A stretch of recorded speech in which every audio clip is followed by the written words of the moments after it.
একটা মা যখন একটা সন্তানকে জন্ম দেয় তখন কিন্তু তার অবহেলা শুরু হয়ে যায়।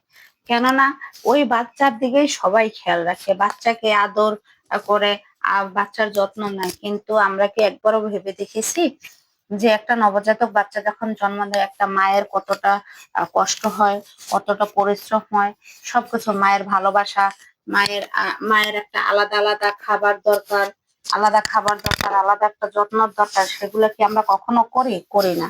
মায়ের যে সবকিছু দরকার সব থেকে তার সবার কাছ থেকে অবহেলা পাওক আর না পাওক, সব থেকে তার হাজবেন্ডের কাছ থেকে অবহেলাটা পায় বেশি। তার সন্তান আইসা পড়ছে, এখন আর তার দরকার নাই। কিন্তু এটা কিন্তু চিন্তা করে না যে আমার সন্তানকে ভালো রাখতে হলে আগে আমার স্ত্রীকে ভালো রাখতে হবে, সে ভালো থাকলে আমার সন্তানও ভালো থাকবে। সব থেকে তার ওই যে ফ্যামিলি, শ্বশুর শাশুড়ি বলেন, সবার কাছ থেকে কিন্তু এই অবহেলাটা পাই আসছে, এই মাটা কিন্তু পাই আসছে। কেননা সে এখন বাচ্চা দিয়ে দিছে, তাকে আশা পূরণ করছে, এখন সে কি সে ভালো থাকে, তার আলাদা খাবার দরকার, আলাদা একটু যত্নের দরকার, তার একটু ঘুম দরকার। কেননা ওই বাচ্চাকে দিয়ে রাখে, সেই বাচ্চাকে সংসারও সামলাইতে হবে, বাচ্চাও পালতে হবে, তার যে একটু বাচ্চার সাথে সাথে একটু ঘুমের দরকার, এক্সট্রা ঘুমের দরকার, তারও একটু বিশ্রামের দরকার, সেগুলো কিন্তু আমরা ভাবি না। একটা নবজাতক মা যখন এক নবজাতককে জন্ম দেয়, এই বাচ্চার পাশাপাশি তার মায়েরও কিন্তু যত্ন নিতে হয়। কেননা মা যদি সুস্থ থাকে সন্তানও কিন্তু সুস্থ থাকবে, এগুলো কিন্তু আমরা ভাবি না। কেন আমরা বেশি আদর, মায়া, মহব্বত, যত্ন যত কিছু আছে সব কিন্তু ওই যে সন্তানের প্রতি দেখাই। কিন্তু এই যে মা 10 মাস 10 দিন গর্ভে রেখে এই বাচ্চাটাকে দুনিয়াতে আলো দেখাইছে, তার যে ধরেন শরীরের একটা অংশ, তারপরে সোজা বাংলা কথা অনেক ব্লিডিং হয়, ব্লাড ভাঙ্গে, সেখানটাও কিন্তু অনেক ঘাটতি, ঠিক না? সেটা আজকে বললাম, যেহেতু একটা মা যখন বাচ্চাটাকে জন্ম দেওয়ার পরে তার কিন্তু অনেক ব্লাড যায়, সেগুলো হয়তো আমরা অনেকে বুঝি না। ব্লাড যাওয়ার পরে কিন্তু সে মাটা কিন্তু দুর্বল হয়ে যায়, তার ওই মায়েরও কিন্তু এক্সট্রা দুধ, ফলমূল, মাছ মাংস, শাকসবজি খাওয়ার দরকার। সেগুলা কি আমরা করি? কিন্তু সবচেয়ে এগুলা খেয়াল রাখার কথা তার স্বামী, তার হাজবেন্ডের খেয়াল রাখার কথা, যেন তার বাচ্চা পাইয়া লাইছে, এখন তার যত্নটা কমে গেছে। দেখেন অনেক সময় আছে যে বাচ্চাটা হওয়ার সময়, প্রেগনেন্টের মানে যে সময় বাচ্চাটা গর্ভে থাকে তখনও হয়তো অতটা খাবার খাইতে পারে না। আচ্ছা আলহামদুলিল্লাহ, যেভাবে হোক বাচ্চারা দুনিয়ায় আসছে, এখন মারে তো একটু সুস্থ রাখতে হবে। মা যদি সুস্থ থাকে তাহলে বাচ্চারাও সুস্থ থাকবে।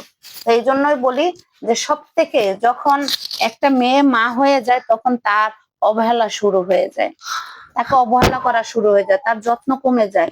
তার মা আসলে একটা মেয়ের কিন্তু চেন চাই সবরে। একটা মেয়ে যখন মা হওয়ার আগে একরকম থাকে, মা হয়ে গেলে আর এক রকম। দেখেন মা হওয়ার আগে কিন্তু চুল সুন্দর করে আঁচড়ানো, জামা কাপড় সুন্দর পরা, গোছালা গাছালো, কিন্তু বাচ্চা হয়ে গেলে দেখবেন ওই মাটার চুলটাও আঁচড়াইতে পারে না, ঠিক মতন খাইতেও পারে না, জামা কাপড় তো একটু সুন্দর জামা কাপড় পরে একটু সাজুগুজু করে এগুলো কিন্তু পায় না। কিন্তু এইটা কিন্তু একজন হাজবেন্ড চাইলেই ইচ্ছা করে পারে। তো একটু সময় আছে, যে সময়টা আমি বাবুকে রাখি, তুমি একটু শুয়ে থাকো, বা তুমি আজকে একটু নতুন কাপড় চোপড় পরো, তুমি একটু সাজুগুজু করো, এই কথাটা যদি বলে একজন হাজবেন্ড, কিন্তু তার সেই সেই ঘরের বউটা কিন্তু অনেক লাকি বা খুশি হয় যে না, আজকে আমার হাজবেন্ড আমার কেয়ার করতেছে, বা একটা জিনিস আনছি সবাইকেও দিছি, মা সবাইকে একটু কম দিয়ে ওরকে একটু বেশি দাও, যেহেতু ওর বাচ্চা হচ্ছে, ওর একটু আলাদা একটু যত্নের দরকার, সেটা কিন্তু আমরা কখনো বলি না। কেননা সবাইকে দিয়ে থাকলে তারপর ওই মাটাকে দিব, এইটাই হয় বাস্তব। ঠিক আছে, তারপরও বলি সবথেকে একটা মেয়ে যখন মা হয়ে যায় তখন তার অবহেলা শুরু হয়ে যায়, তার প্রতি কেউ যত্ন নেয় না। ঠিক আছে, এই যত্নটা যদি না নেয়, এটা বোঝে না যে গাছ যদি ভালো না থাকে ফলটা কিন্তু ভালো হবে না, ফলটাও দুর্বল হবে, ঠিক না? গাছ যদি ভালো না থাকে, গাছ যদি পানি পানি ছাড়া কিন্তু গাছ বাঁচে না। গাছটা যদি পানি না পায়, গাছটা যদি মরে যায়, তার ফলটাও কিন্তু আর বাড়তে পারবে না, গ্রোথ হবে না, এটা বুঝে না। সবচেয়ে আমি মনে করি একটা মেয়ে যখন মা হয় তখন তার অবহেলা শুরু হয়ে যায়, তার কষ্ট শুরু হয়। আসলে মেয়েদের অনেক চেঞ্জ আসে, মানে বাচ্চা হওয়ার পর অনেক চেঞ্জ আসে।